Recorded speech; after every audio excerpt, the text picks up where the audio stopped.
এবার ডক্টর ইউনূসের বিরুদ্ধে গুরুতর অভিযোগ তুললেন রাষ্ট্রপতি মোহাম্মদ শাহাবুদ্দিন। যদি আপনার উনি সাংবিধানিকভাবে বৈধ থাকে তাহলে ওনার কাজে কেন বাধা প্রদান করা হবে? মানুষটা যতই বিতর্কিত কিন্তু পদটা যেহেতু ছিল রাষ্ট্রীয় সর্বোচ্চ সম্মানিত পদ, এই কাজগুলো ওনারা না করলেও পারত। উত্তেজিত হয়ে চিঠি ছিঁড়ে ফেললেন মহামান্য রাষ্ট্রপতি। কারণ রাষ্ট্রপ্রধানের তরফে যে চিঠি আন্তর্জাতিক অঙ্গনে যাচ্ছিল তা তার সাংবিধানিক মর্যাদাকেই ক্ষুণ্ণ করছিল। এই মুহূর্তে বাংলাদেশের রাজনীতিতে সবচেয়ে আলোচিত বিষয় হয়ে উঠেছে রাষ্ট্রপতি ইস্যু। ডক্টর মুহাম্মদ ইউনূসকে ঘিরে বিভিন্ন রাজনৈতিক মহলে তীব্র আলোচনা ও বিতর্ক চলছে। অভিযোগ উঠেছে, সাংবিধানিক প্রক্রিয়া ও রাষ্ট্রীয় আচরণ নিয়ে কিছু সিদ্ধান্ত প্রশ্নের মুখে পড়েছে, এমনকি রাষ্ট্রপতিকে কার্যত চাপের মধ্যে রাখা হয়েছে বলেও দাবি করছেন রাষ্ট্রপতি চুপ্পু নিজেই। দীর্ঘ প্রায় 18 মাস নীরব থাকার পর অবশেষে মুখ খুলেছেন মহামান্য রাষ্ট্রপতি। তার বক্তব্য ঘিরে নতুন করে উত্তাপ ছড়িয়েছে রাজনৈতিক অঙ্গনে।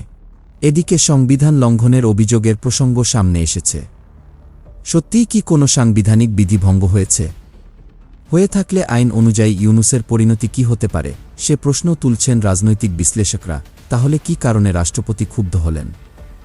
ডক্টর ইউনূসকে ঘিরে আসল ঘটনাই বা কি? পুরো বিষয়টি জানতে বিস্তারিত দেখুন আমাদের আজকের প্রতিবেদনে।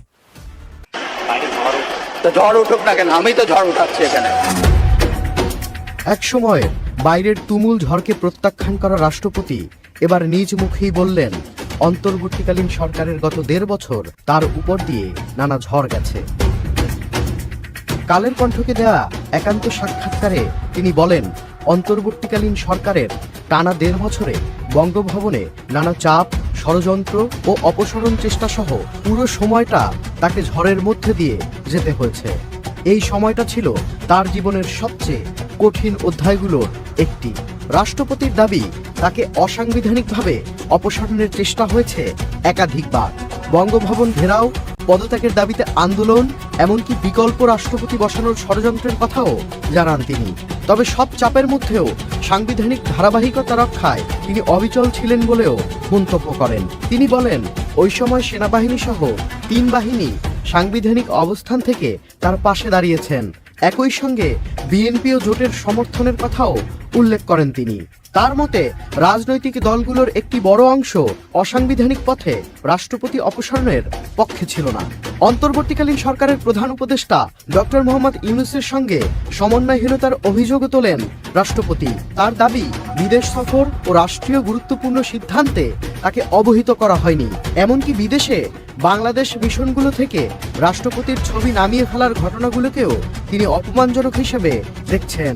সব মিলিয়ে রাষ্ট্রপতির বক্তব্যে ফুটে উঠেছে, অন্তর্বর্তীকালীন সরকারের 1.5 বছর বঙ্গভবনে কেটেছে টানাপোড়েন, রাজনৈতিক চাপ, সাংবিধানিক সংকট আর শঙ্কার মধ্যে দিয়ে। তবুও তিনি শেষ পর্যন্ত দায়িত্বে থেকে রাষ্ট্রীয় ধারাবাহিকতা বজায় রাখার অবস্থানেই অনড় ছিলেন। বলাই যায়, তিনি সেই ঝড়কে উড়িয়ে দেওয়ার মতোই বঙ্গভবনই ছিলেন খুঁটি হয়ে। যদি আপনার উনি সাংবিধানিকভাবে বৈধ থাকে তাহলে ওনার কাজে কেন বাধা প্রদান করা হবে? মানুষটা যতই বিতর্কিত কিন্তু পদটা যেহেতু ছিল রাষ্ট্রীয় সর্বোচ্চ সম্মানিত পদ, এই কাজগুলো ওনারা না করলেও পারত।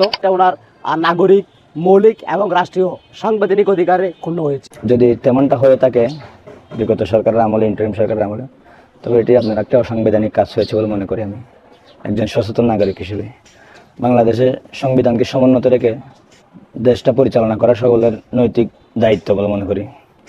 যদি আপনার উনি সাংবিধানিকভাবে বৈধ থাকে তাহলে ওনার কাজে কেন বাধা প্রদান করা হবে? সেটা আসলে বাংলাদেশের সংবিধান পরিপন্থী কোনো কাজ হোক, সেটা কোনো একজন সচেতন নাগরিক হিসেবে কেউ চাইবে না। সুতরাং আমি মনে করি যদি ওনার সাথে তেমনটা হয়ে থাকে তাহলে সেটি ভুল হয়েছে অবশ্যই।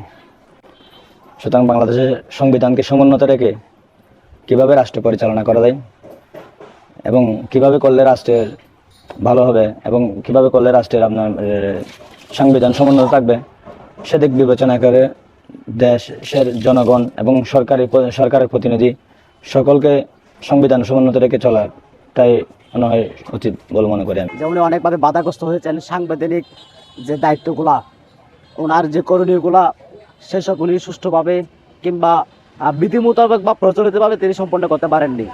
আমরা এমন বাংলাদেশ আশা করি না, কারণ একজন মহামান্য রাষ্ট্রপতি সংবিধানের সর্বোচ্চ ব্যক্তি। এখন রাষ্ট্রপতির অভিযোগ অনুযায়ী যে সমস্ত বিষয় উঠে এসেছে, আমরা মনে করতেছি এটা ওনার নাগরিক, মৌলিক এবং রাষ্ট্রীয় সাংবিধানিক অধিকারে ক্ষুণ্ণ হয়েছে, অমর্যাদা হয়েছে। দেশের রাজনৈতিক দলগুলোর মধ্যে বিএনপি এবং এনসিপি, এরা বিএনপি সবসময় চেয়েছে সংবিধানের পদটাকে সমুন্নত রেখে রাষ্ট্রপতি পদটাকে, ব্যক্তির কথা বলছি না আমি, রাষ্ট্রপতি পদটা যাতে সম্মান সর্বোচ্চ থাকে সেই জন্য তারা সর্বোচ্চ চেষ্টা করেছে এবং ওইভাবে তারা এগিয়েছে। কিন্তু আরেকটি দল তারা বলছে না এখনই পদত্যাগ করতে হবে, মানে মুখের কথাই মব সৃষ্টির মাধ্যমে যেটা সেটা। তাই এগুলোর কারণে যত ঝামেলা হয়েছে, এই ঝামেলাগুলোতে মুক্ত হওয়ার জন্য বাংলাদেশ সরকারের যারা ছিল এবং বিএনপির পক্ষ থেকে যেগুলো করে সেগুলো সঠিক সিদ্ধান্ত ছিল বলে আমি মনে করছি। মানুষটা যতই বিতর্কিত হোক, কিন্তু পদটা যেহেতু ছিল রাষ্ট্রীয় সর্বোচ্চ সম্মানিত পদ, এই কাজগুলো ওনারা না করলেও পারত।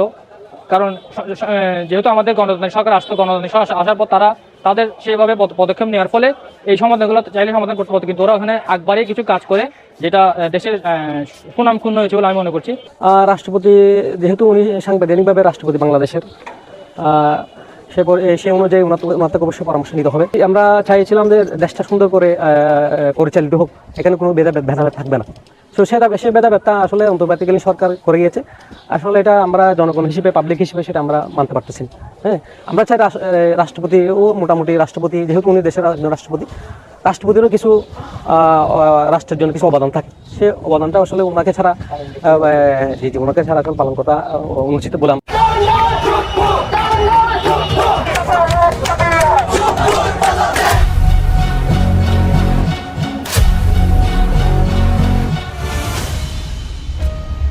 পাঁচ আগস্ট পরবর্তী বাংলাদেশের প্রেক্ষাপট, যেখানে মহামান্য রাষ্ট্রপতিকে অপসারণের চক্রান্তের নীলনকশা ছিল প্রথম থেকেই।